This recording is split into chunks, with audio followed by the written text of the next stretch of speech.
Okay, hello, hello, hello. This is the first time we're gonna do this, so it's gonna be bumpy AF. So yeah, this is Turtles Rising, a little podcast idea that Em and I had, and here we just want to talk about our favorite show that is currently on, like, at least on the networks. That is Rise of the It's TMNT. so good. It's really It's so good. good.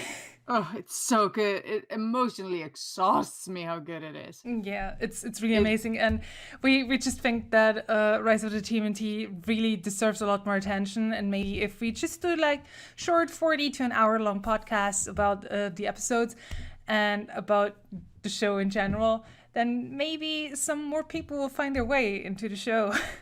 So yeah, that at least give it a chance and check it out, because yeah. that's all it really needs. It just needs a chance. It will definitely win you over. It's very good. It definitely won me over, considering that I really was not interested into Teenage Mutant Ninja Turtles at all before that.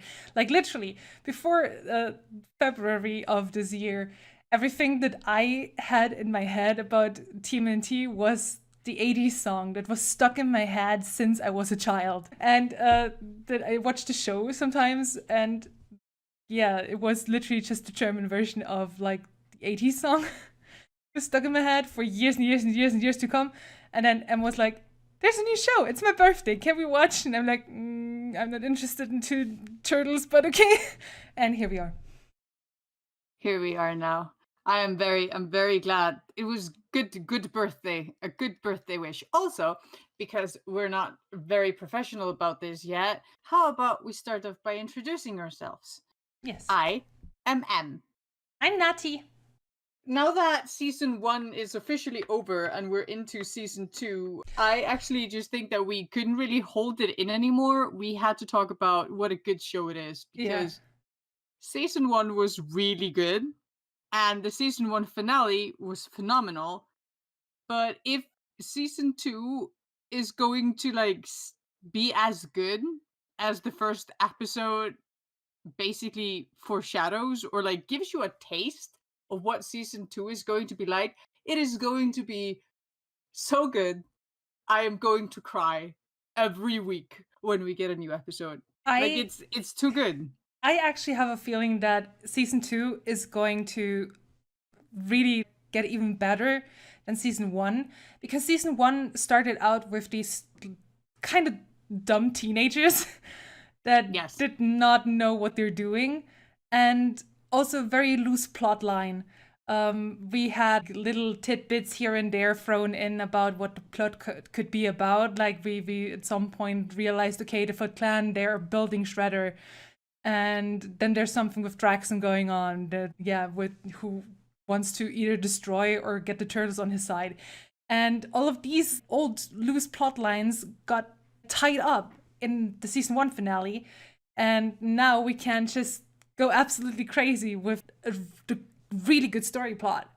Yeah, because the underlying story, the foreshadowing that led to the season 1 finale was like really well done. It was really, really well done. The entire arc building up to it was like, the writing in the show is so good. The Yeah. writing in the show is so good, you guys. It's so good. And the season 1 finale was like a perfect storm of all of the elements that we had basically been primed for, and I love it for it. Like, it was so good. But now, as like Nati said, now that we're like into season 2 and basically season 1 was building up to like the proper rise of the TMNT, because they weren't really rising in season 1. They were, they were Yeah. middling about, having fun, hanging out. It was the hanging out of the Teenage Mutant Ninja Turtles. Now Yeah. they're properly rising, like they're growing, they're gonna become the heroes that they're destined to be, and I am here for it in all possible ways. Like, I'm so Yeah. excited. Yeah, same. I am hyper excited, and as you said, the show is just so very well written, and I am sometimes scared that the very like crazy art style and really dynamic animation sometimes could mislead people about this show not being serious or stuff and being too comedy-ish. And I mean, the comedy is a big part of the show, of course, and and I don't want people to think that because of its comedy and stuff, it's just child stuff.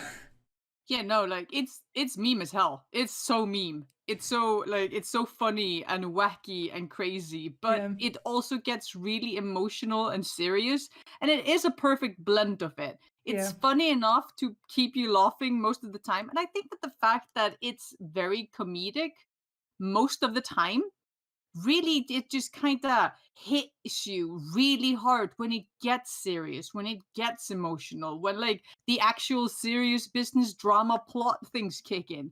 Then you just like it feels extra dramatic and extra important, and you can really feel it in like the shift of colors, the slower animation, the more serious like body language and expressions, and the way that the music just kind of swells or dies down. Like the pacing for those scenes is extra good because it's so funny most of the time. It is so snappy, it's so funny. But then it goes down to, like it slows down and gets serious. And like most shows and movies, well, that's when you really feel how important those moments are. And they're just like, yeah, they're not like memeable and like they don't make like amazing gifs unless you know the context for it. yeah. I mean, this show has a lot of gift potential, anyways, because of the amazing action scenes and the very great choreography that the action scenes have. I think I mentioned it yesterday on Twitter that I think these. I mean, Rise of the TMNT, no doubt, is very heavily inspired by anime. But I think that the action scenes in particular are very inspired by old martial arts action movies. Jackie Chan is what comes to mind. Yeah, it really like, and it shows. It's funny because it's like they take the best elements from like every single genre and put it into the show. Like it's snappy, cliche, cool action movie, like feeling like Jackie Chan stuff, but at the same time, like it's also very anime, and I don't know, it's just a perfect marriage of all of the best things from everything. Yeah, yeah, So much potential in it too. My next point is just the fact that Rise is an amazing show and I love it. And I love the way that the characters bounce off of each other because all of the characters have very specific roles. They actually feel very much like brothers, even though Donnie disagrees. And they all work off themselves so much because they're not stereotypes, but they're such well fleshed out characters with their very specific likes, dislikes, subplots, and niches. And the way that basically every single like aspect of them clashes or meshes in some way is just it's so good. And it really makes you feel like each one of them is their own person, and I would for sure be able to watch an entire episode that would be one character. That's one of the things that happens when you have very good characters. You would watch an entire like 11 minutes episode. It's only Raph. Like Raph goes hiking or something just on his own with hmm like none of his brothers with, and you would still be able to watch it and it would probably be a very good episode because all the characters are so well fleshed out individually, so yeah, it mashes them into this really really good solid whole. And I love that. I love that about the show because juggling this many main characters is really hard. Like it is hard to have a good show with four, sometimes five, six main protagonists in it. And yeah. sometimes there's not even a villain in the episode. Like hmm that is amazing to me. That is crazy good writing. And I get so excited about it because it just feels like a real world. Yeah. It really does feel like a real world with actual people in it. And I That love it. that I is something love that I that. also mentioned on Twitter a while ago. That what I really loved also in the finale when we saw Foot Lieutenant trying to get swole, or I love Foot Lieutenant. yeah, Foot Recruit. She also tried her best in like the gym, and she was saying things about how, what was the line? What was the comment? The Wait, line organization, I don't remember what exactly she it said. was the thing that's going to bring down this ancient mystical clan is going to be poor line optimization. Yeah, exactly. Like And I cry. these things is what I really love about Rise of the TMNT, because these they are not just relatable villains. They also feel like they are having their own adventures outside of these moments when we see them fighting our boys. Yeah, that like I would love to watch because we have seen Foot Brute and Foot Lieutenant, which I love. We have seen them like in the background doing things like having a nice Sunday at the library or hanging out in the park when it's snowing. I would watch an entire episode with just the two of them going on a date or something. I would love that. Just the Yeah. two of them hanging out, and just we could see the turtles running around and screaming in the background or something. But I would watch an entire episode with each one of the villains. Mm-hmm. And I think that's also an incredible feat because yeah, I would watch an entire episode with just meat sweats in it. So Yeah, what? Like it's a good fun character. or the fact that Repo Mantis has a cat, or had a Yeah. cat that just happened to lick his snoot while being stung by a mosquito. That's just a thing that happened in Repo Mantis's life, and he's dealing with it in his own terms, and that's just really fun. This world feels alive. There is so much thought and love really poured into every single detail of this show. And Cookie Brook said that the one thing that keeps Rise of the TMNT from being as big as it should be is all the TMNT fans not giving it a chance. I actually think a bigger issue, which I would actually like to handle in an entirely different episode of this podcast, is Nickelodeon, not giving it the proper advertising and the proper push that this show would really need to get to everyone's attention. But yeah, this is something that I really would like to put on a separate podcast episode, actually, because it is such a big thing. But the older fans, I mean, fans can scream and yell and shout and just wiggle their arms angrily. If the network supports the show, it will still get big, in my opinion. But yeah, that's for a different day. Yeah, also, I mean, older fans, yeah, it would be nice if they would watch and appreciate. And I know that we're going to tackle this in a completely separate podcast. I know that the older fans are going to yell about, oh, Leo should be the leader, and this, and how dare you do a different thing, and all of that. But at the same time, it's the kids that the new generation of Turtle fans that Nickelodeon is targeting. Nickelodeon isn't making this show for the older fans. It's making it for a new generation of people that care about Teenage Mutant Ninja Turtles. And I think that, like, if Nick would give it a chance and show it to more of its target audience, more people would watch it. But since they won't do that, it's up to us, the older generation, that can yell about it, since we don't even get paid to yell about this. We just love the show. Yeah. And we would like more people to watch it, not just because we're selfish and want more TMNT, which is a part of it, but at the same time, like, I just want as many eyeballs on this show as possible because I know that this is a fun show. I enjoy it so much. Yeah. And I would love for more people to see it for their own sake. Like, I want you to watch this show because this is a really, really good show, and you should watch it because it will probably make you laugh. That is my primary goal with spreading the TMNT awareness about Rise. I want more people to be happy and enjoy their time in front of the screen. And one way to do that, give this a chance. It might be exactly what you need to cheer you up. Like, who knows?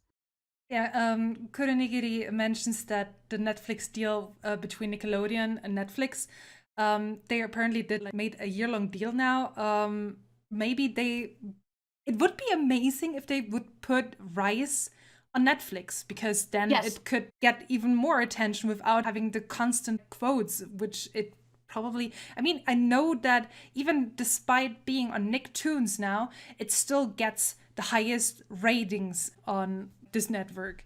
And yeah, I just think it would be great to have Rise on Netflix.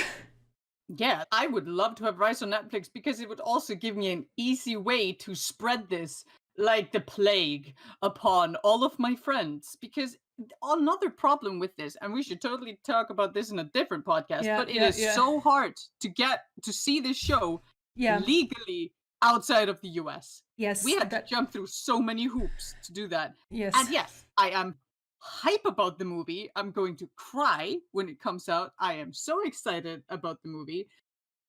But I think we need a movie hype podcast on its own Yes. because I will explode if we start talking about that. But I do think that the movie and possibly putting the show on Netflix will definitely balloon the fan base Yeah. because like people will give it more of a chance, and you could actually put it in different countries, not just America. Yeah.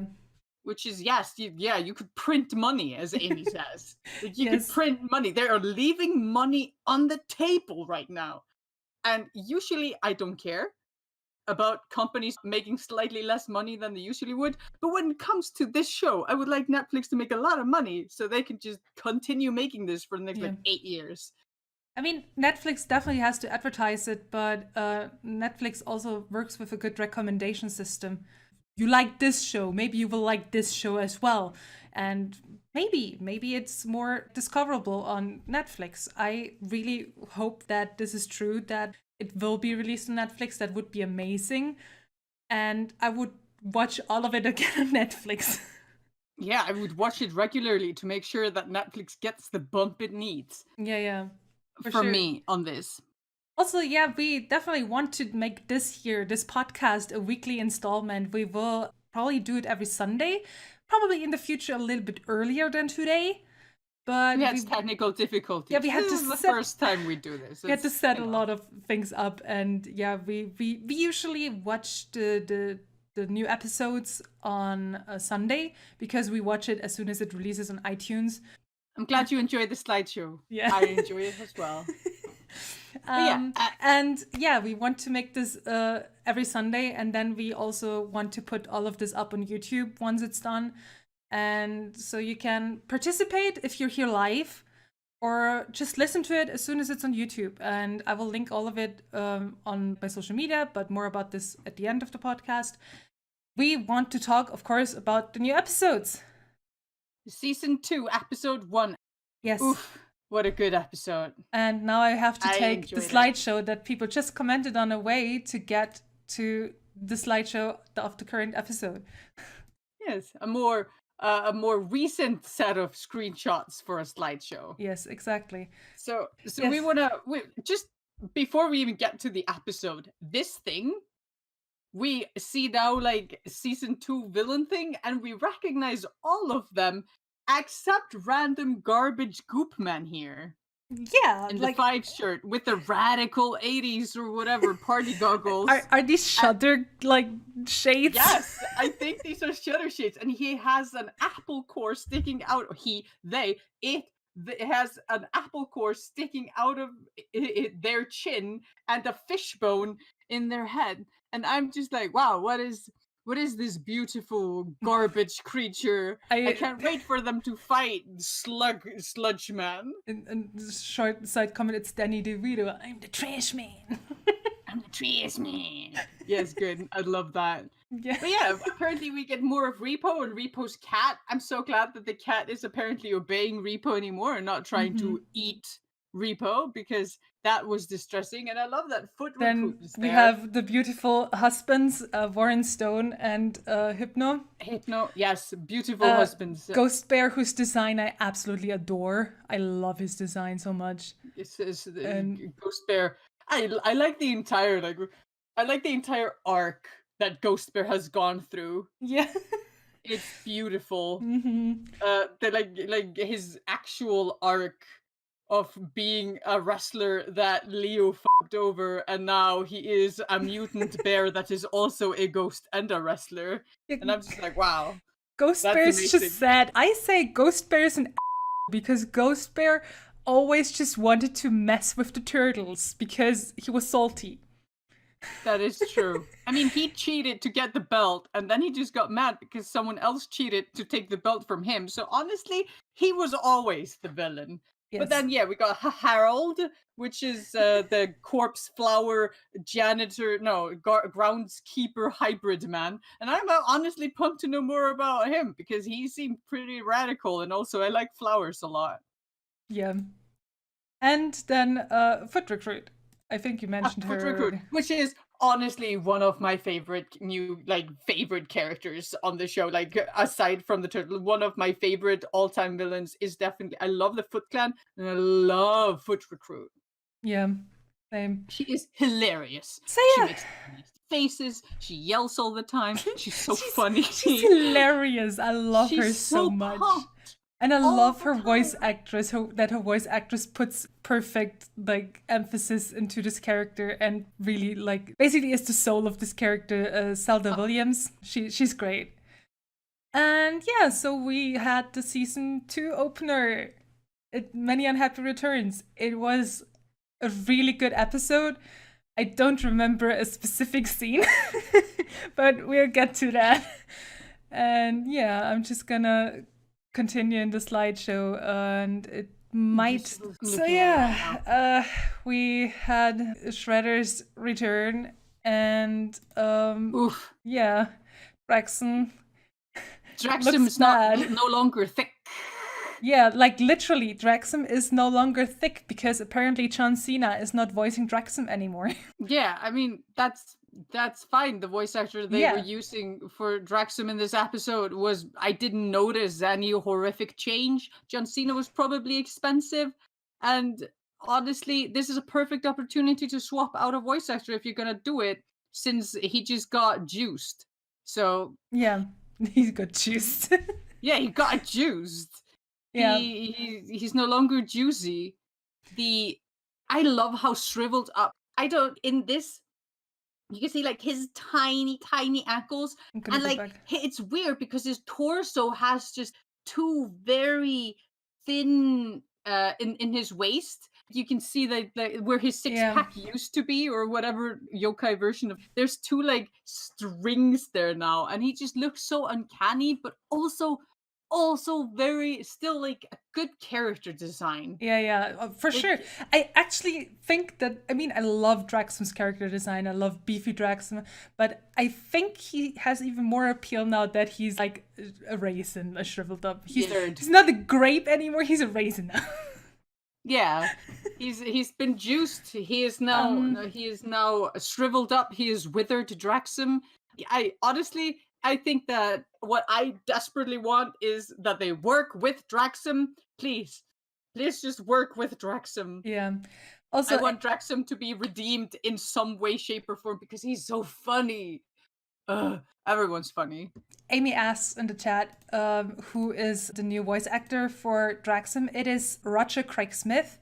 And I looked him up before the podcast, and he voiced a bunch of things. He voiced, for example, Ezio Auditore in Assassin's Creed 2 and Brotherhood. And he also voiced, apparently, Sonic in Wreck-It Ralph and Ralph Breaks the Internet. So now there are two Sonics on the show, and Ben Schwartz and Roger Craig Smith are basically the same head meme, just with like same character. The whole thing about Draxum surviving, basically getting juiced by Shredder, is really interesting because you could tell that the Foot Clan also he was really it was cute how Draxum was just like, "You betrayed me," and he Yeah. was all like sad and confused about it, and they were just like, "Yeah, that was the plan all along, you idiot." And Draxum was honestly just like, "My feelings are hurt. I got you some coffee and a scone once," and I'm just like, Draxum, you've known them for like a week and a half. Yeah. They've been assholes to you the entire time. But yeah, I like that twist that basically Draxum also because Draxum we saw in the season 1 finale the flashback Draxum had where he is talking to the elders in the Mystic City or something and they say that there's a prophecy about the end of yokai kind and he talks about how it's the humans and they say it's definitely not the humans. It's probably going to be a good way to redeem Draxum if Draxum realizes that it is his fault that the yokai species is gonna get wiped out Hmm. because he's an idiot and he intervened or something. I don't know. I'm excited for that entire plot point. Yeah, same. And Shredder is really scary. I think Shredder's what crazy. I mean, I personally have not watched any of the previous iterations, and I have no comparison except for the 80s one. And I know that the 80s one was this dude with like the helmet and stuff Silly, and yeah. the like the claws. I remember those. And that he always had his mouth covered like that.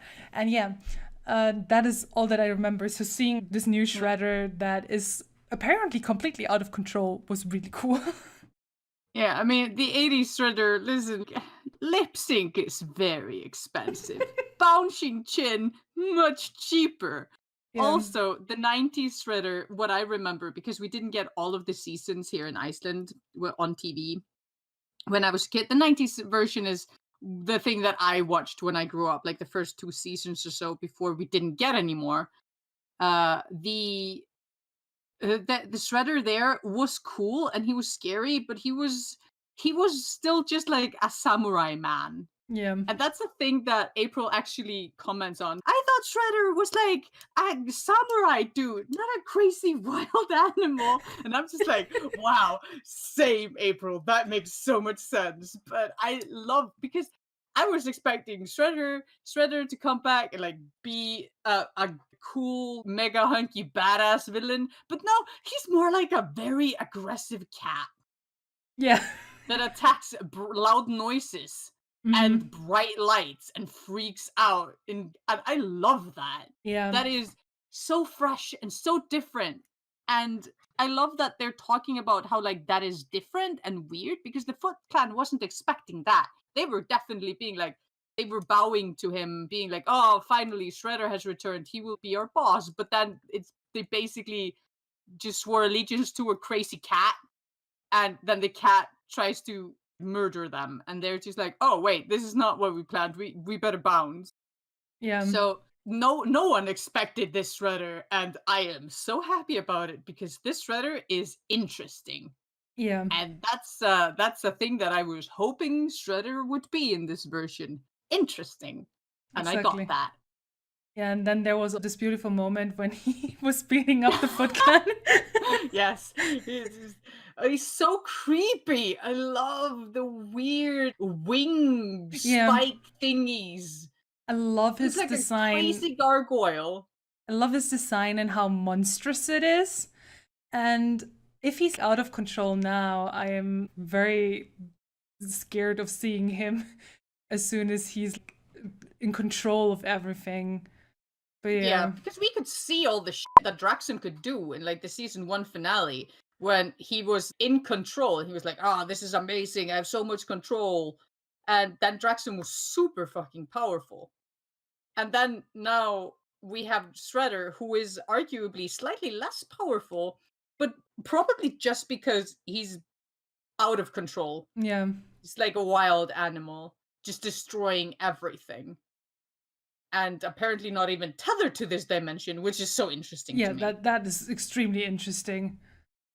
And that, oof, so good. I Yeah, love this Shredder. This is for sure the coolest, cooler. Yeah, I mean that Cookie has a point here in the chat. The bitty piece is still missing. I wonder what happened to that yeah. tiny piece. The That piece. I'm hoping that's the thing that will make Shredder whole, and thusly he is crazy anymore. Because baby Leo stepped on a piece when he was a tiny turtle tot. Yeah, and I mean, And we saw that the armor basically rebuilds itself once it's broken. yeah, But because Leo was literally standing on the piece, and then the spot was filled with a Jupiter Jim figure. Jupiter Jim is the true hero of the show. Yeah, the actors and but the character is the hero. Actor's just insane, but that's for an entirely new episode talk. Oh yeah, we also plan to talk about the other The older episodes. episodes eventually. Yeah, either that or we're gonna make a season 1 summary thing. We will see. Yeah. But yeah, But yeah, the Shredder the, is the, extremely scary, and I don't even know if it's better to have Shredder like this or if it's because we don't know what he's capable of when Shredder is actually sentient and in control, basically. And the it's just honestly interesting because we don't know if it's like we're better off with him like a crazed animal, or if he's going to be really, really, really scary when he is in perfect control and can give villain banter and stuff. I'm excited for the voice actor. Mm-hmm. Oh yeah, that would be cool. Also, this moment here when Foot Brute is just like, I'm so confused. Yeah, where it's like, did we just doom humanity? I'm really confused. Was that our plan? Yeah, you guys are kind of idiots, but it's very endearing. I Yeah. love their designs. I love Yeah, their same. fucking faces. They're gorgeous. I Funny. absolutely adore Rise also for its designs of female characters because Yes. they really do not follow. They need to be pretty. Yeah, you know what I They mean. need to be And pretty or like dressed literally, like anything is like Foot Recruit is basically bald. She yeah, has she's got buzz a cut. just close ass shape. She's gorgeous. Yeah, she is amazing. And the female characters are allowed to make ugly faces. Ugh, if anything, they make the best ugly faces. April is hilarious. Oh, I love April. Yeah. Honestly, I love that they make up for the fact that most of the cast from the old show is male, and they make up for it by literally cramming in awesome female characters Yes. everywhere they can. If there is the character role to be filled, basically just shove a really fun woman character in there, and I was like, yes, good. And I love Exactly. that. It's so fun. Yeah. Gives us such a good diverse cast. Mm-hmm. It's wonderful. So yeah, I'm just slowly going through the slideshow that I have here so we can talk about the episode. And if you guys have commentary on the episode or something, please feel free to share with us. We would love to hear your opinions too. Yeah, this is Especially discussion, not just a rant. exactly. Especially because I think that there are also people maybe here that are more familiar with older iterations, maybe also like notice some Easter eggs or whatever in certain episodes. I would love to hear that because I can't recognize it because I've never really seen any of the previous iterations. So feel I free to share recognize it. some of them, and I know some of the older character tropes, but I definitely am not an expert on the subject matter. In what's happening now, what a thing that kinda one of the things that I was gravely concerned and not like, oh, this is gonna make the episode bad or whatever, was Leo's entire taking this super lightly Yeah. in the beginning. I was concerned. I was just like, Leo, this is gonna come Yeah. back and bite you in the ass. You're gonna get your ass killed. And I think that it was mostly him taking the shredder not very seriously. And Yeah. like he was very chilled because it everyone else was taking this very seriously. And everyone else was really just having their asses handed to them. Donnie and Mikey were terrified. Raph was freaking out. Splinter and April were trying to prevent Shredder from murdering humanity. And Leo, she's like, yeah, no, this is all fine. We'll do fine. Trust me. We'll survive. And I'm just like, Leo, do you know that you're a main character? Yeah. Have you seen season 2 episodes further down the line? And you know that Like you we will did. be okay. Yeah, is that what's happening here? So Yeah, it was very, very I was just mostly concerned. I was like, is Leo gonna have to learn the hard way that Shredder is dangerous? Is he gonna get his absolute ass kicked? But Leo barely did anything with Shredder this entire episode. just short Like side comment. Raph, Mikey, and Donnie were the ones fighting Shredder for like 85% of the episode. 3 days apparently, according to Yeah, them. for 3 days, which is rough. Just a short side comment here. I already noticed that in the previous episode in Endgame, when they showed the baseball arena, and of course this could literally be because it's a batter. But if anyone is familiar with the game Off, I only see this game's main character in there. I only see the batter. But yeah. You choose to see this Easter egg, Yes. this reference, just like I choose to see a One Piece reference in this episode. You know. Oh yeah, 3 days included the season 1 finale. Yeah. Yeah, for sure. Also, Mad Dogs 1, Shredder 0, that shirt is probably gonna get updated really rough at some point. Mm-hmm. And I'm excited for Shredder being a real villain. And they actually struggled really hard with Shredder this episode. And Shredder is like barely capable of doing anything right now. Like he's a wild animal. So if they're struggling with Shredder as a beast, then Shredder's gonna be pretty rough when Shredder's actually knows what he's doing. Yeah. So here's anime phase number 1 of this episode. Yeah, I think no, this is definitely like anime phase 2 or 3.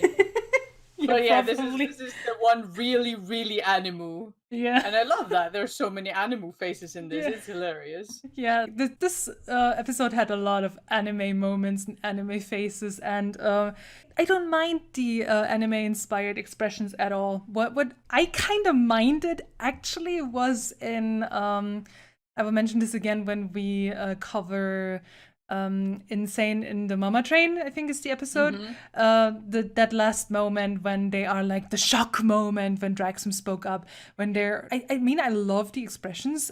Distressed expressions are my favorite ones to draw personally. But this was so anime, it kind of was comedic to me. Yeah. It lost some drama because you were just like, hey, I've seen this in anime. Also, yeah, on the one before, the one where Yeah, Donnie is going back. looking at us, he did break the fourth wall, like Cookie Brook talks about in the chat. Just like, like an entire season later, and I still have batteries. Yeah. I'm just like, yes, good, I mean, good. my theory is that the cast did not know when it would be aired and if there would be a break between seasons and stuff.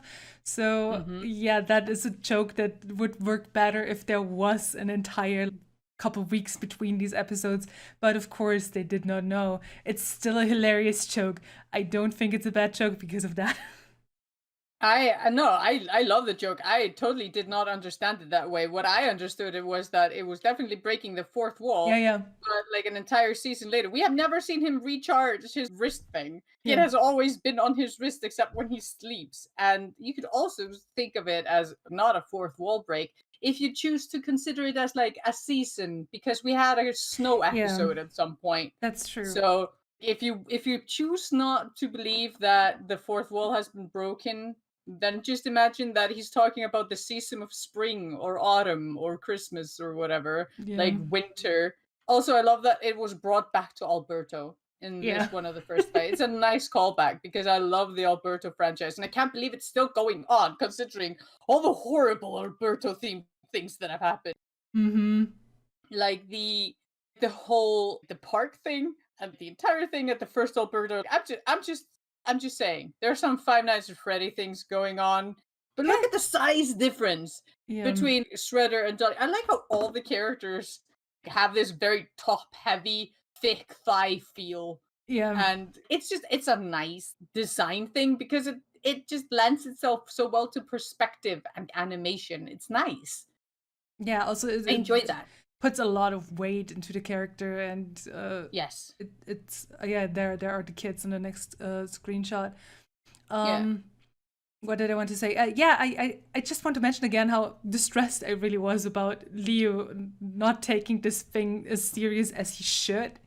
I mean, it clearly was a thing about the plot of this episode later on that he was so chill about it, and but still, at this moment when I saw this, I was really distressed and was just like, Leo, no, what are you doing? Yeah, please take Shredder seriously. It's very important. Like he's just making jokes. And I'm just like, oof. But yeah, I also it breaks my heart how often talking about this screenshot on the screen right now. It breaks my heart how often in this episode they basically just braced for impact. Yep. And they would have just gotten absolutely shredded. Mm-hmm. If Shredder had been completely consistent to this dimension, then if you think about it, like Yep. here they're just bracing for impact. Yep. And Shredder was just going to, we've seen his claws tear down the wall. He was just going to slice the boys up. And I'm just distressed over that because there were so many times in this episode where they just braced, and I'm just like, wow, they could have died so many times Mm-hmm. during this episode, and Leo still doesn't take it seriously. Yep. That was the distressing thing about Leo in this episode because you could see how dangerous he is, and Leo was just like, no, we could do this. What about Yeah, it? yeah, Oh like man, he's so scary. I God, I think I can see the Fibonacci spiral again in this one. yeah, like I love this. You can see Shredder's so creepy and looming. Mm-hmm. So creepy. And I say I don't, but I do love the weird veins. Like Yeah, he's supposed to be armor, yeah. and now he just has all of Draxum's juicy, and he just has all the juicy, and Yes, the the juicy grape happens juice. to be in the veins. I feel like Shredder's body is here, but his mind is not. That could probably be a yeah. That sounds Like legit. his head's probably completely stuck because like maybe his soul is not because it didn't actually manage to absorb all of Draxum. Yeah, So it had absorbed his body and probably his anger and mystic energy, but it didn't absorb his soul. yeah. So like also I included this screenshot because I love the colors here. Also, this entire joke was hilarious. I want to just for a moment shout out to the background artists of the show That's because so good. every background is beautiful. The colors are amazing. The colorists and the background artists of the show should definitely get some credit because they are doing amazing work and make this show look even better, even though sometimes these things are only there for like a few milliseconds. Sometimes they're blurred and sometimes they're moving and you don't really see them unless you pause. But usually the background is just it's so good. The aesthetics, I like the 80s retro synth pink and blues. Yes. It's so good. The purple pink hues. And now they're all just getting their asses kicked. I mean, yeah, Kuronigiri, what you're saying is completely right because we have literally heard from Leo that making jokes is how he copes.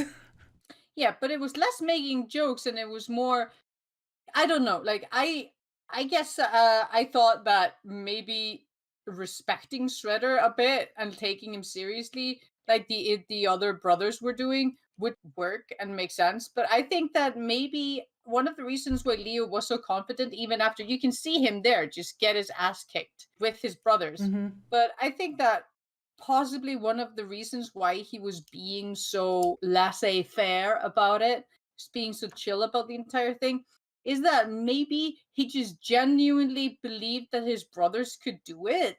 Mm-hmm. Like Yeah. he just genuinely believed in himself and his brothers. But it just like, yeah, it all came together in the end, and Leo managed to secure a win for the team. But at the same time, what would Leo have done if Shredder had been actually solid for 2 extra minutes and actually torn through Donnie's shell protector and gutted him?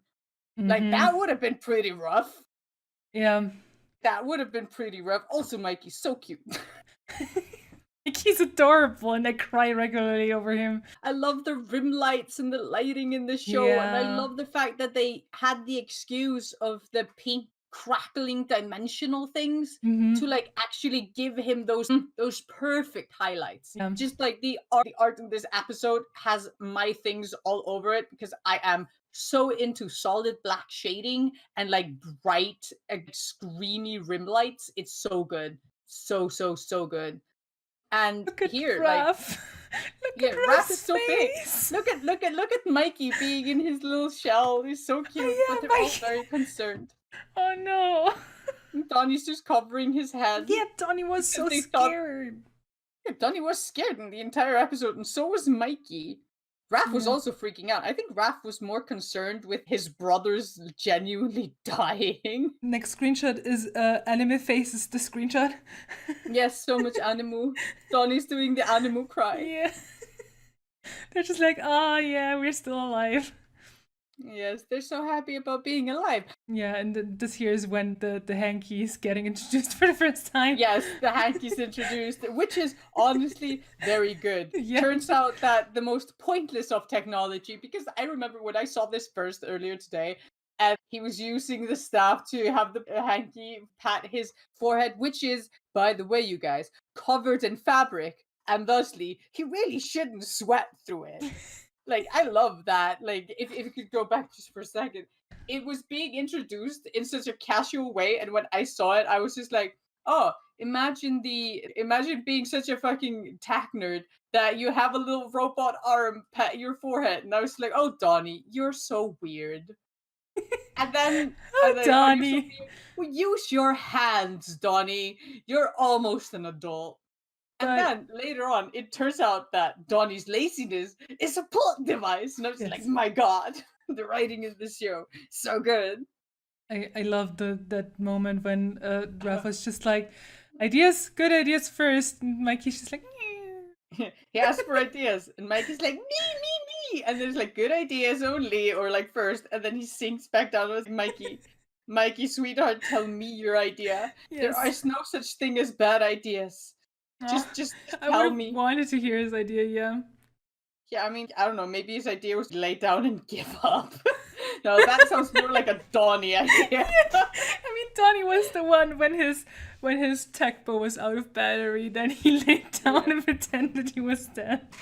Yeah, that was still one of my favorite jokes in the Yeah, entire fucking yeah. show. But yeah, I definitely this screenshot I took specifically because of the Leo pose. It's a Yes. good pose. I like the like solid lines of it. Leo's such a cool, handsome boy. Yeah, he is. And yeah, then we were introduced to this entire Big Mama thing Yeah, with the Big Splinter. Mama plot.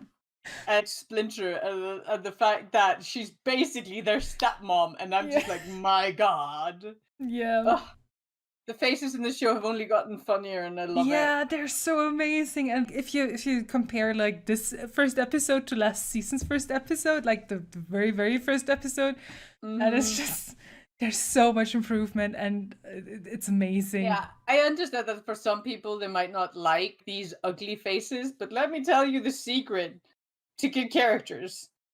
They don't have to be pretty all the time. That's the thing. You can go off model for comedy. That is one of the best things about art as a medium. You can make a human being go off model for a comedy Hmm. unless you like make it creepy. But animated characters, on the other hand, especially 2D animated, that's where the key's at. You can make them off model as much as you want. There's freedom. Also, my ex. Leo finding out that he basically has a stepmom. Fucking love it. I hope that he tells his brothers about it too. It's a gorgeous, gorgeous Grammy face that he's doing here. Yeah, it's good. I like the low angle shading and lighting here. There was so much screaming in this episode that was Yeah. portrayed via capitalized A's. So yeah, here we finally have a date for when Luchitsu made his movies. It was 1984.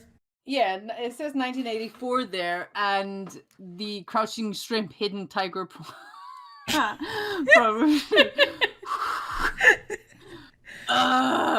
and I love that he was definitely making movies in like the 1984, and that could possibly mean that the the titles are like late 19s babies. Yeah, most likely. I mean, I'm not really sure yet.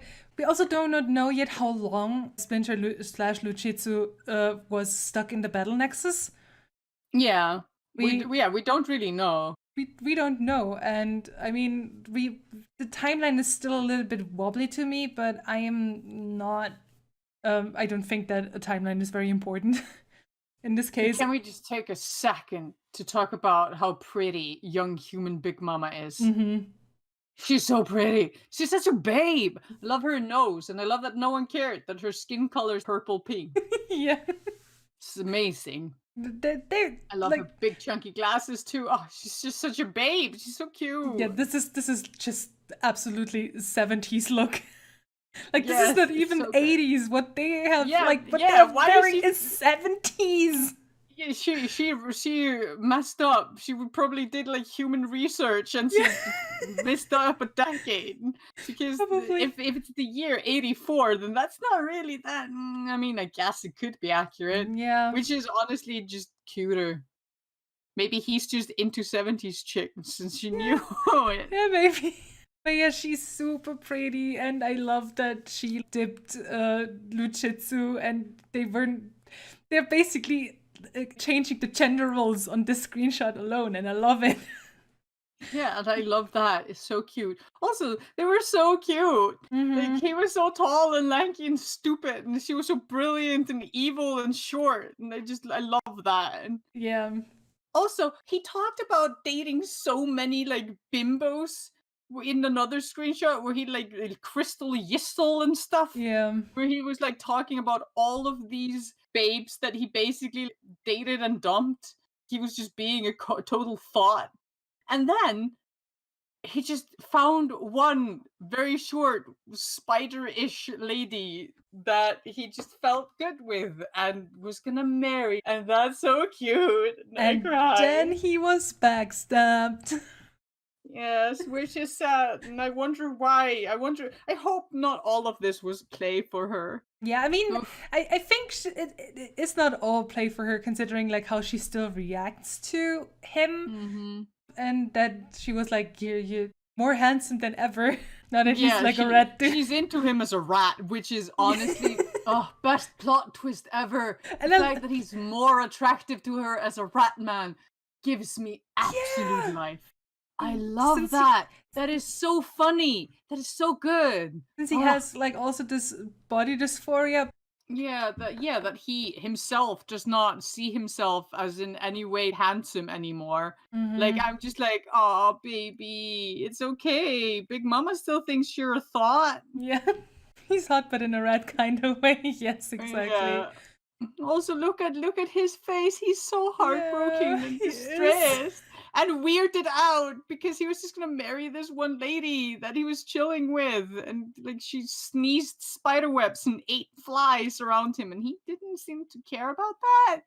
And then she turns into a giant spider on a date at a human restaurant and kidnaps him and makes him her fight slave. And he's just like, "Oh, I guess that means that you don't want to marry me, Yeah. huh?" And I'm just Oh, like, and I I'm was just like, "Oh I'm so no, I'm so cute." sad because, like you point out, he dated so many starlets and like ladies that basically all looked the same, and he couldn't even like Yeah, remember their names.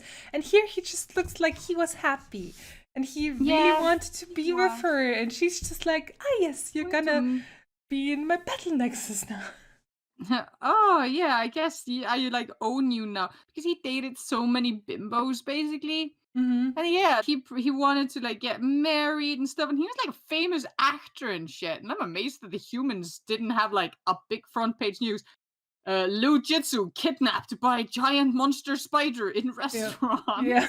Because I think that the boys would probably have mentioned that at some point Hmm. if that had been, talked about in any way, shape, or Yeah. form.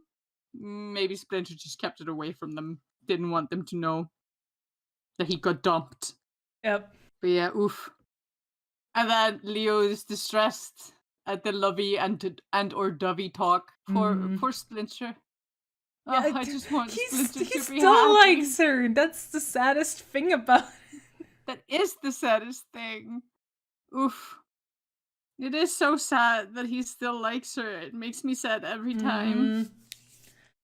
Also, yeah, on the next frame, who is this person? Who Yes, is this hello there. new Really person? cool character design. Yeah. I love this new character. I mean, Love it.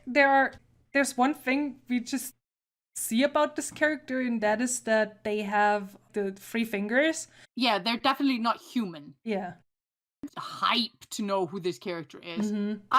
I'm all for having another serious villain, but I also don't want this villain to be too serious because all of them are very serious. But this is there being like a mask and everything. Like the reason why we're given a mask. Why do they choose to put a mask? Why can't we see this new character's face Exactly. and narrow my Uh, eyes? That's suspicious to me. like who are they? And I mean, I know that the chest plate design is very similar to the turtle chest plates, but I would not give too much about this at this point because so is Draxum's chest plate design, or so was like. Yeah, I mean everyone like Shredder's chest plate Yeah, is basically the this same. is just the style of the show and like how they do these chest plate thingies.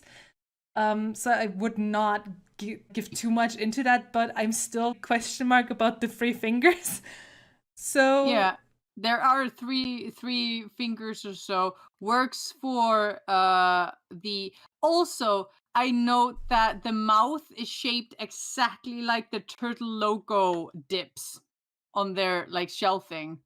That distresses me, and I don't know if that's on purpose or not. I mean, what I Like also on the notice thing. is the shoulder armor, and I'm just noticing the shape that is on them. Yeah, the turtle shape. Yeah, it is. I'm just like, Who are you? who is this? Is this a different turtle? Are we gonna get another turtle? Or is this future turtle? Is this so is this a turtle from the future? Are Is you a this turtle? like someone is the yeah, like what is who is this person? This is probably not a human, considering that their face is covered and they have like three, maybe two fingers. We don't really see properly the third one, Yeah, that's true. but I'm assuming it's there behind the crystal. We can like kind of see a fingertip of a thumb. Mm-hmm. Are they a turt? We don't know if they're a turtle or not. It's very suspicious that we don't get to see a single inch of skin. And they're very serious and very cool, and I think they're really badass. And I wonder why they have a turtle shoulder pad, and I cry every time. Yes. And we also don't know if this is like. Also, they have the side sash, which is a Leo thing. Like this could be a turtle, you guys. They also the thing goes backwards in on the hood. You can see how it spikes Yeah. out at the back, which could be for hair of some kind. I don't think that this is a turtle. That's like a conspiracy Yeah. theory, but it could be a turtle though. Like anything can happen at this point, Okay. and I'm hype about it, honestly. Kurenigiri in the chat says on another shot you can see that they do have three fingers. Yeah, that's true. I remember that now. Like in the back, I think. Like in the end. And yeah, that we have Leo. Yeah, it was his plan, but he definitely did throw his dad to the wolves. He did kick his dad into the pit at this point. Throw him under the bus, really. Yeah, this entire thing was just Leo. Why? And also, I love that Leos is like, how could you guys not trust me? When literally he has barely done anything to earn that trust throughout season 1. He he left them. He left on the elevator at one point when the Big Mama thing was there. In Bugbusters, yeah. Yeah, in Bugbusters. He just left them. And he's just like, it was, yeah, he did a really cool plan and all. But him being like really distressed over no one trusting him, why? Why would people trust you? Yeah, he lies all the time. He makes fun of everything, and he does talk himself into a mess in almost every episode where he says anything. But yeah, about theory. Donnie and his phone here, I actually think he's on social media and just posts like what a crappy day he's having. Yeah, probably. I like to imagine that Donnie has a social media account that I don't know which is funnier, him having a secret human persona that has a like Spider-Man style Peter Parker gets best photos of all the crazy shit that's going on, but no one really knows that like he is one of the people that causes the shit to go wrong.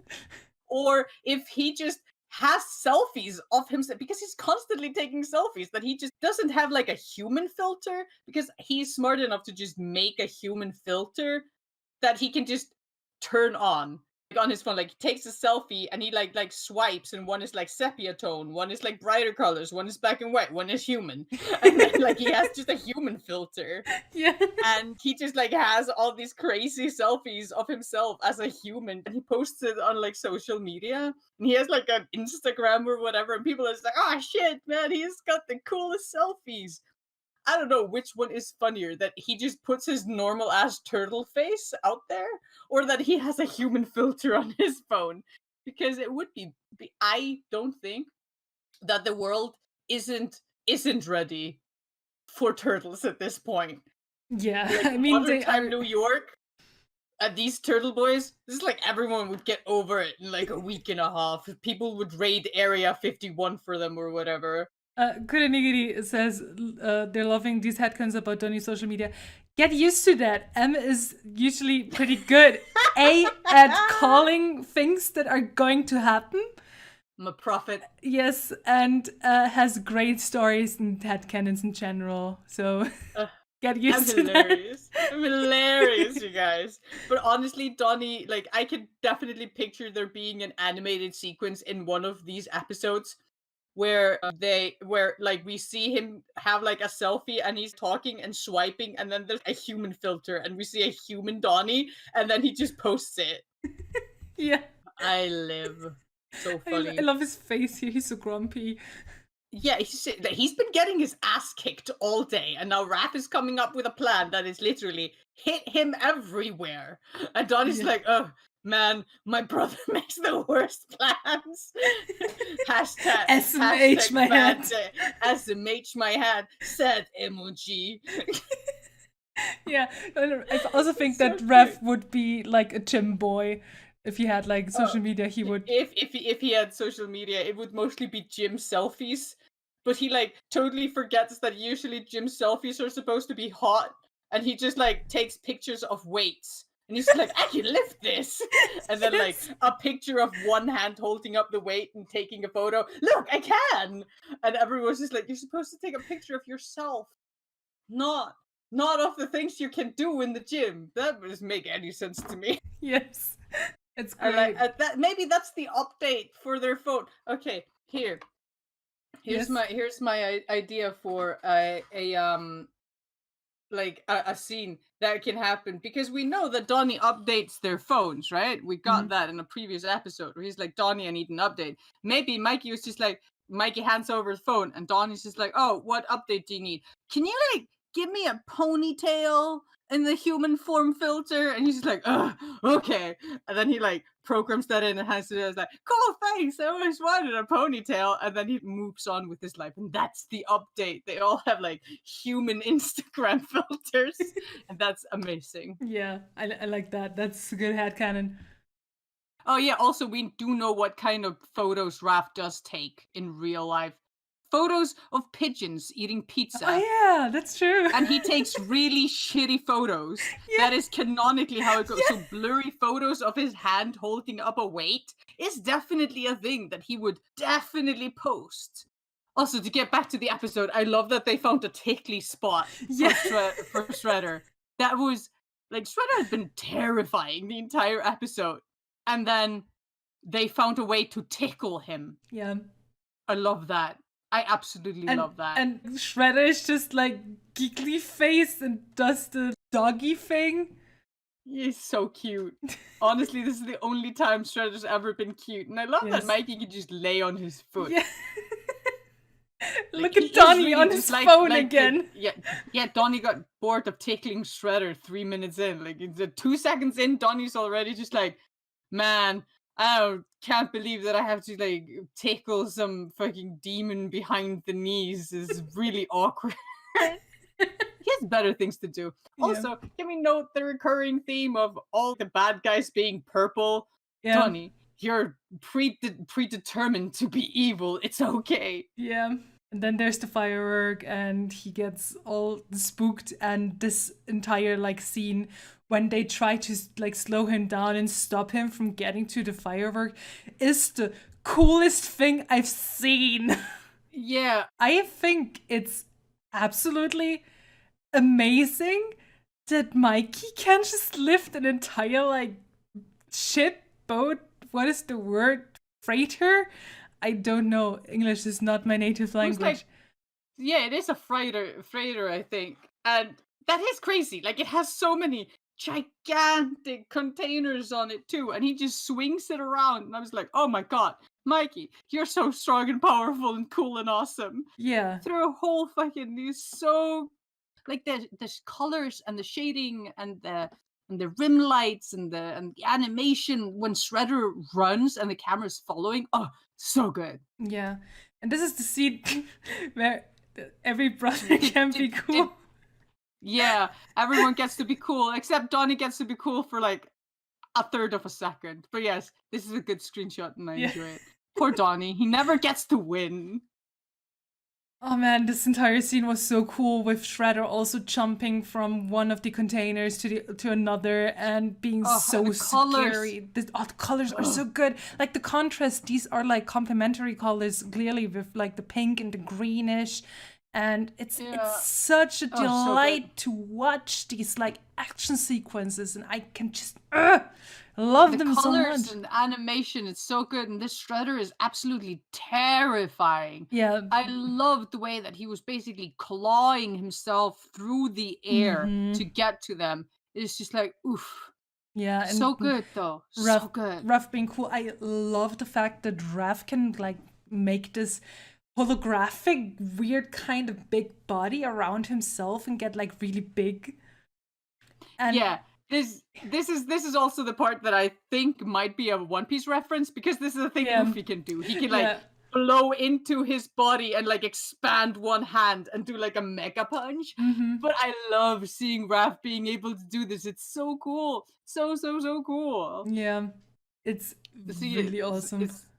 it's so good though. And I mean, like love this. I love this for him. It fits so good. Like Raph just being a big boy and being able to make himself bigger. He's got so much control with it now, and there's so much potential for this. yeah. And I love him just being huge, because that is what Raph does in this thing. He is huge. He is a tank, and I love that. And he smashes.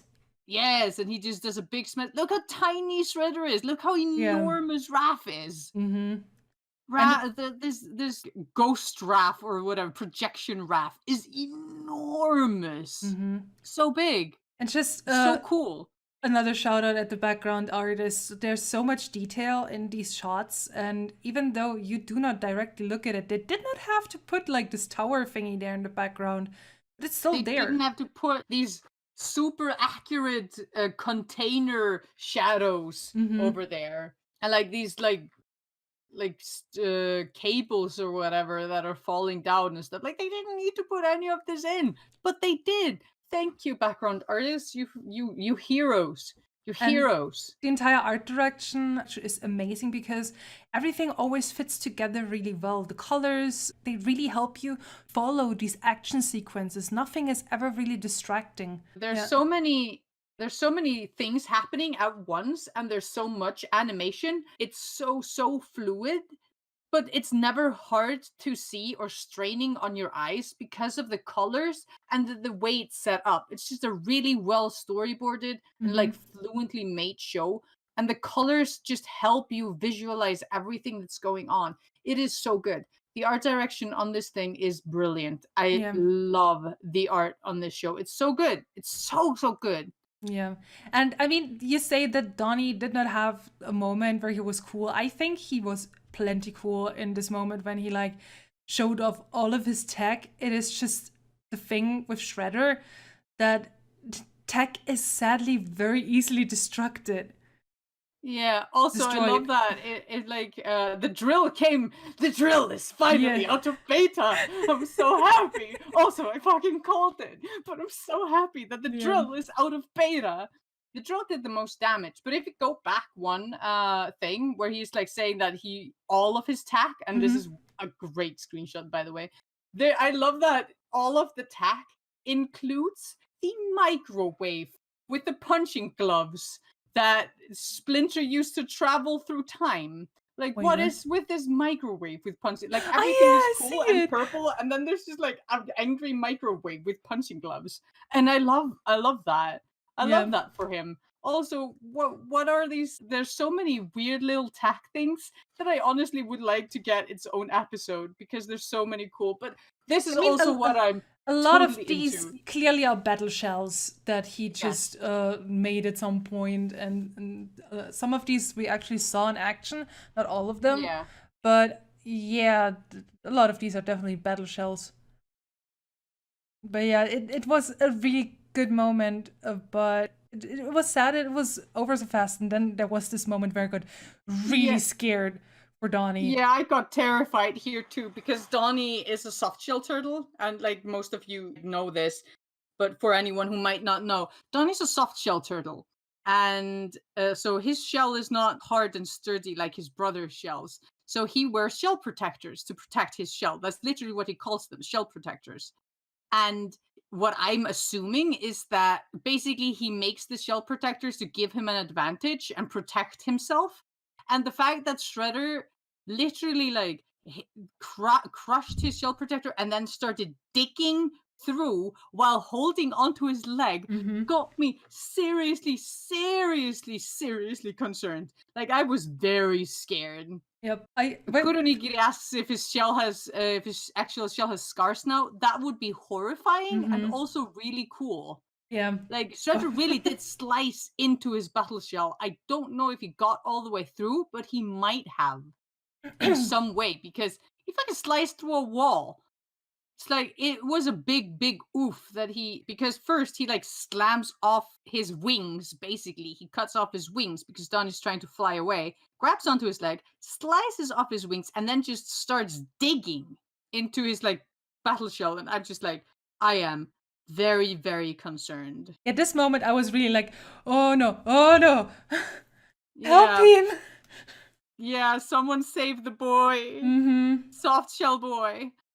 Oh, and then it cuts to Splinter. All of his tech got destroyed. Yeah. That is true. He said all of it when he was talking to them. Like, you eat science, he yelled. And then, sent all of his tech to die on Shredder. Yeah. So he's going to have to start from scratch, the poor bean. At least he still has his tank. Also, I like how the weird golden thing in the middle of Splinter's outfit is a fist. Yeah. A fist bump. Also, Leo's just like, here you go, daddy, I love. Blows a kiss, and Splinter just slaps it away. That was so funny. He was like, no. Tell my son that I'm not talking to him anymore. Yeah. I was like, oh no. Yeah. Oh no. But yeah, we were getting close to the moment when I don't remember anything. Oh yeah, then Leo got double crossed, but apparently the double crossing was on purpose, and I was just like, what? The Splinter was very done with Leo at this point, and then Big Mama double crosses Leo, and Leo's like, haha, you double cross me, I double cross you, and then at the end we find out that she double crossed him twice, so he technically still lost. Yeah. So I was just like, oof. But yeah, this is a really fun part because we get to see the Battle Nexus, and I have been hyped for the Battle Nexus since we knew it existed in this iteration. And also, they look so cool, all dressed up together. And I also like how they completely ignore Leo's entire shell while he's wearing this outfit. Which is what they do whenever the shell literally is not necessary. Which is fine. I mean, they do remove it. They do remove the shell sometimes when it fits the action, but it's never in like a bad way. If anything, I just like it more because they look so cool in their little outfits, and I like them in their little outfits. They're cool. Yeah. Yes, can we please get a Battle Nexus arc? But apparently, Leo can just do the Battle Nexus, so the whole drama with the Battle Nexus and excitement about that is completely gone now because Leo managed to just destroy the Battle Nexus no problem in like 3 minutes. So, do we need a Battle Nexus arc now? Also, here we get a good shot of Leo's ass. I do not remember anything of the scene. This is a really good scene. And it's hilarious to me that we basically the entire time that this battle is going on, like, I was trying to do screenshots of this entire battle, and every time I paused, Leo's ass crack was just on full display, and I was just like, what? Why? And it was hilarious, and I did laugh the entire time, but Leo's ass is just straight up on full display for like 90% of this entire fight. It's hilarious. Yep, and spandex suit just like it just up there, like it just like it doesn't matter. It's a vacuum, and even on Splinter. Yeah, it's like it's a vacuum, and it just goes in there. Also, the fact that he looks so much like his dad when he wears this gives me emos. Yeah, Leo is my favorite character. And when I saw this, like, I was completely fine with him wearing the outfit and stuff. But when I saw that they even adapted the fact that this suit vacuums everyone's butt inside, Straight up in there. yeah, I screamed. I literally yelled. I grabbed my like note paper that I had here to note down things of the episode. You can hear it right here. And I shoved it right over my face. And She didn't see half of that entire fighting scene. And I was like, oh my god, it's so cool, it's so cool. And she was just yelling and not even watching with me. And I was like, why? Please watch. We have to talk about this. You can't leave me to talk about Leo's ass all on my own. That's not appropriate. I couldn't deal with the fact that they like showed Leo like this. GG! Hello guys, this is Nati. I am editing this video and I just wanted to add in here that Ant Ward, one of the developers of Rise of the Teenage Mutant Ninja Turtles, he actually tweeted out that the beautifully shaped buttocks both Splinter and Leo have in this episode are because of foam buttocks that are sewn into the costume for the authentic Lujitsu look. So I just wanted to add this in as a little fun trivia. Doo-doo! I mean, why not? That's what he desperately wants. It's hilarious. Boy's a fucking himbo, okay? He's a thought. He wants so much attention all the time. He is. And he constantly talks about how he's super attractive and a total babe. And I'm just like, Leo, please. So it would definitely be him to just dress like that all the time. I mean, he completely like did it on purpose, also because he wanted to hide the thing and blah blah blah. And yeah, that's an excuse. That's like she breathes with her skin kind of excuse. Oh yeah. Yeah, the thing, like this if the staff says that his shell would have covered the ass, so they just didn't include his shell. I mean, if that is not just peak if that is not just peak alpha energy, I don't know what is. Also, I love that in this scene they're like, Donnie has just made his own tombstone. Yeah. And he has triangulated the location of their death. I mean, go team. Even in the face of certain doom, Donnie is still hilarious. And Leo, with his ass out, is just standing on his dad with his massive big booties. And I'm just like, don't step on your own father in the rain. Yeah. So mean. He's so Seriously. mean. He is so mean. Like, Splinter falls out of the portal and Leo just straight up steps on him. We get a close-up of him stepping on Splinter that I didn't take a picture of. And I'm just like, why? Don't disrespect your father this way. Like, that is...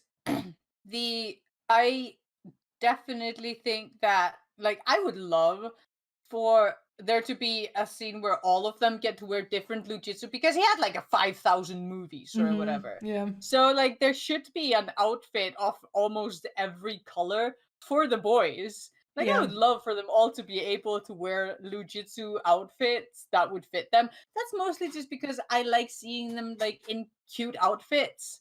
I'm a fan of it. So I just in general would like to see them all dressed up. Yeah. Even April. I want April to be dressed up as Lujitsu at some point. She would look so cool. She would look so cool. Also, I love this here moment. Yeah, this moment was great and was the first kind of idea that I got from for Leo eventually becoming the leader. Yeah. Raph is just like, why did you leave us to fend for ourselves? And like Leo's just like, it was my plan all along. Trust me. And then he's just like, I do trust you. And I'm just like, okay, good. At least one of them does. You know, he's gonna have to win over Mikey and Donnie as well. Made me super emotional as well. But then also this is so scary. Poor Donnie. Poor Mikey. Mikey's just hiding in his shell. And then the Shredder got colored, and then he got sucked up by the weird thing. I did take a different photo of I know. It just got messed up by saving. Okay, yeah, but and then Shredder basically gets colored like the wild animal he is by Big Mama, and I'm just like, okay, I don't know if I trust Big Mama to have Shredder at all. Yeah, I wonder if she can use their like Shredder's raw energy to make a bunch of like mini Shredders or something. I'm curious to know what she's planning on doing. We I also definitely saw in the earlier episode, we saw the Baron Draxum give her something, some sort of orb that she said yeah she couldn't wait to use, yeah and then she has this too, and now I'm just concerned. Like, what does she fucking have? yeah. She has too much power. I think this episode also has a very interesting shift um, from one main villain to another, because the first season's main villain was Draxum, technically. Yeah, for sure. And Yeah. this here is the shift to Big Mama, and Big Mama is clearly more organized and less driven by just anger, like Draxum was. Probably has different plans than Draxum Yeah. does. I hope that her plans are all very Battle Nexus related, and we can still get an exciting Battle Nexus episode with all of them, and not just Leo. Yeah. Like, Because generally there's so much potential in the Battle Nexus itself already. yeah, the Battle Nexus is so interesting. I could go for an entire arc where there's just them in the Battle Nexus. I like the shift also because like Draxum's a good villain, and he was always a good villain, but he was only in like 6 episodes or something. Yeah. Like his entire villain stick was setting up the whole problem with the mosquitoes and everything, and and then we basically got to see Big Mama. Like Mhm. Big Mama has been seen, and she has been there, and like she has an established relationship with all of the boys, and she has an established former relationship with Splinter. So there's a nice like also family dynamic behind it. There's also like so much potential because like she is the first adult that gave Donnie like any praise, and she wants Donnie's tack. Mhm. Like Leo is like an asshole to her, and she has made a deal with him now about stuff, and he has like managed to play her. There's so many fun options for ways that she can be a villain individually to all of them as well as a whole. Yep. Like she has basically an individual villain vibe with all of them, but at the same time she has like an overarching villain thing. But at the same time, she's like basically dating Splinter. And I'm all for that. Yeah. Like that sounds like a fun dynamic that can go between just say hello to your new stepmom, and they're just like, Dad, she just tried to kill us earlier this week. No, we don't talk about work at home. Like that Yeah. kind of stuff. Like that would be hilarious. Mhm. Like if Splinter starts sort of dating her at the same time that she's like trying to like murder all of his sons, and he's just like, I mean, like Leo said, who hasn't tried to kill me yet? Like Yeah. that would be funny. Yeah. Like there's so many fun dynamic ways that she can be a villain to all of them. And an entire episode It's where they explain to Splinter that they actually don't want a mom, especially not an evil mom. But yeah, these are basically all the screenshots that we have Yeah. of Many Unhappy Returns. It was really good, a really strong season 2 opener, in my opinion.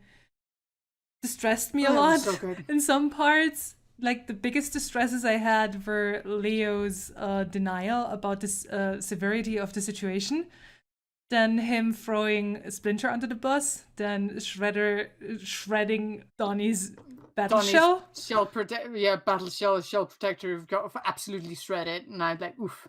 And this like entire Big Mama is being set up as a new villain, and question mark character.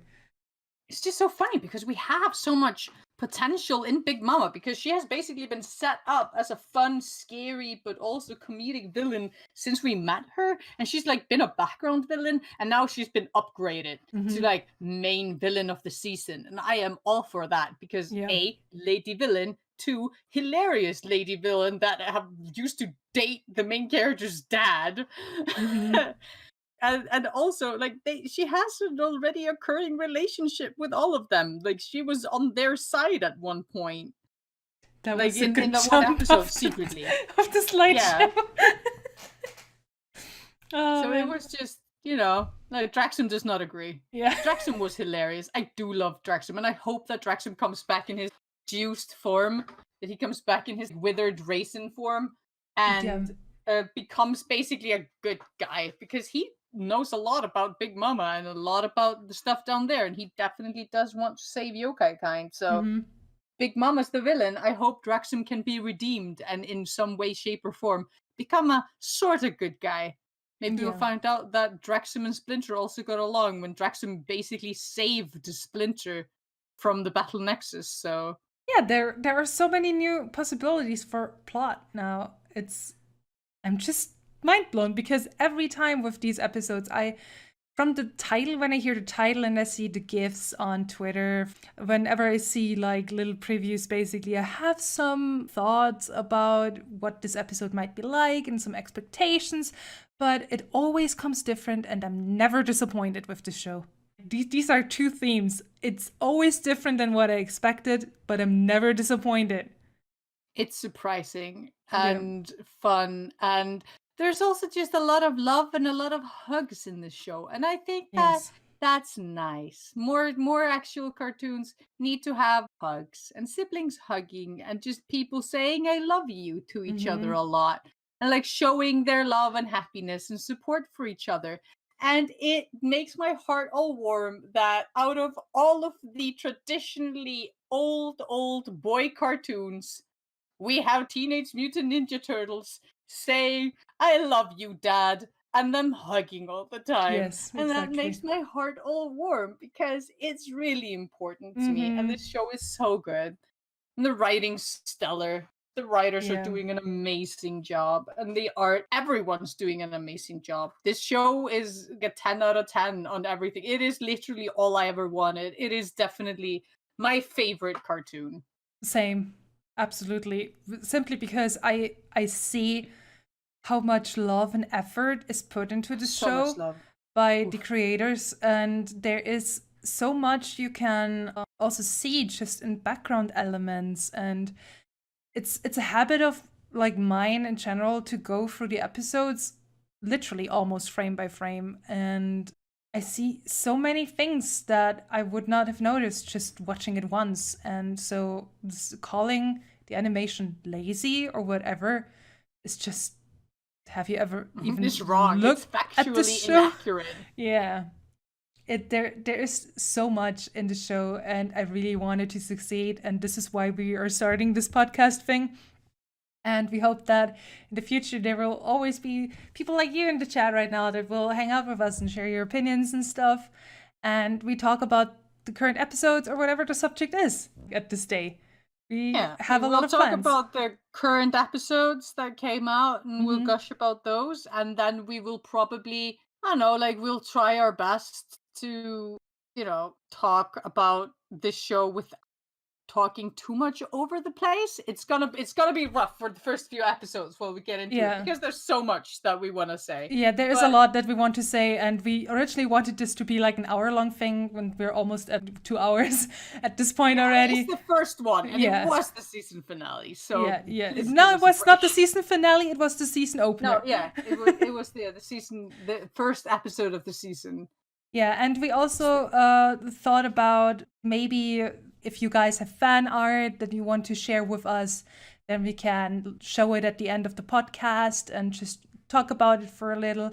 We will set up a few things about this because currently this is we literally on Friday we had this, and today we're sitting here and having this very first podcast without a lot of pre-planning ahead. We have a lot of ideas, and no planning. We really want to also work with people of the community and the fandom itself, because we are currently still a small fandom for Rise of the TMNT, and we want the show to succeed, and we just want to spread it a little further out, and also work want with to the talk people. about it honestly. I just Yeah. tired of screaming into the void about how much I love this show. I want to scream in a way that people will hear me. Yeah, and fan art. We will set something up where you can either throw in links to your fan art that you want to show, so we can show it at the end of the podcast episodes and stuff. Because this is called a podcast, but it's still a visual podcast. And so why not show some of the fan love? And because we also really want to scream at the creators and to tell them we love what you're doing. Yeah, if any of the creators are listening to this for some reason, thank you for making the show. It's amazing.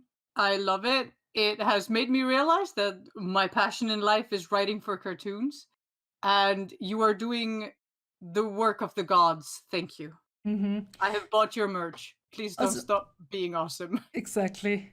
We have a gif of Foot Lieutenant slapping Ruff's hand into the wrong button. No, No. don't. I purposefully do not like really do a lot of gifs and animation because this is the stuff that can be claimed and Yeah. can have this thing taken down. But this is really a non-profit kind of thing we're really just doing for the sake of talking about the show. It's free advertising for the show. Yes. Literally. That is the point of this. Thank you so much for your feedback, Nigiri. We will Thank you. definitely do this every Sunday from now on. Next time, a little bit earlier, as I said, hopefully. And maybe we will spread it out under the week if we want to talk about other episodes too, because we have an entire season to catch up on, like talking wise. We will. I can talk about every single episode individually for at least an hour. Yeah, we will see how it will go. But yeah, thank you very much for coming over and listening to us and talking to us. And we will definitely be back at the latest next Sunday. And you're definitely invited to come back next time. Come and hang out with us next Sunday. Yes. We'll talk about more turtles. We'll talk more turtles.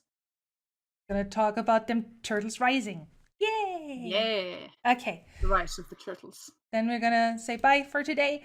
All We're right. gonna say Thanks for listening to this podcast. yes, and see you guys next week at the latest. See you soon. Bye bye. Bye bye.